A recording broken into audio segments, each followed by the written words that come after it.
কাজ করে রেগার শ্রমিকরা মজুরি পাচ্ছেন না, অথচ কাজ না করে দুই উপপ্রধানের পরিবারের লোকজনের নামে চলে যাচ্ছে মজুরি। এমনই অভিযোগ উঠল সোনামুড়া মহকুমার দুই পঞ্চায়েতের উপপ্রধানের বিরুদ্ধে। এমনই গুরুতর অভিযোগ করলেন স্থানীয় সিপিএম নেতা মোহাম্মদ সেলিম। তিনি জানান, বর্দোয়াল গ্রাম পঞ্চায়েতের ২ নং ওয়ার্ডের উপপ্রধান আবু তাহির মজুমদারের স্ত্রীর নামে রয়েছে রেগার কার্ড।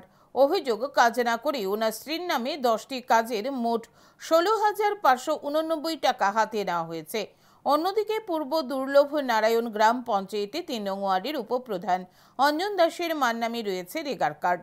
সেই পঞ্চায়েতেও ওনার মার নামে কাজ না করে ১০টি কাজের মোট ১৩,৮০১ টাকা হাতে নেওয়া হয়েছে বলে অভিযোগ।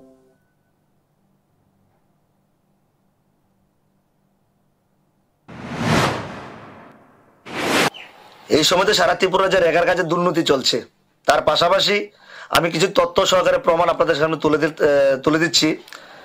প্রথমত হচ্ছে পূর্ব দুর্লভনারায়ণ গ্রাম পঞ্চায়েতের যিনি উপপ্রধান অঞ্জন দাস, ওনার মায়ের নাম মায়া রানী দাস, পূর্ব দুর্লভনারায়ণ ৩ নম্বর ওয়ার্ডের জব কার্ড নাম্বার 63 2024-25 অর্থবৎসরে 10টি কাজের থেকে 13,801 টাকা হাতিয়ে নিয়েছে জনগণের সাধারণ মানুষের রেগার টাকা।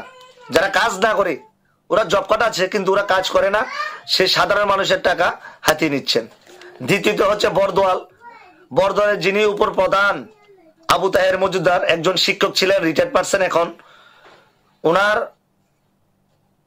বর্দোয়ালের 2 নম্বর ওয়ার্ডের 39 জব কার্ড নাম্বার, সেখানে আলেয়া মজুমদার, উপপ্রধানের স্ত্রী আলেয়া মজুমদার 10টি কাজে থেকে 16,579 টাকা হাতিয়ে নিয়েছেন।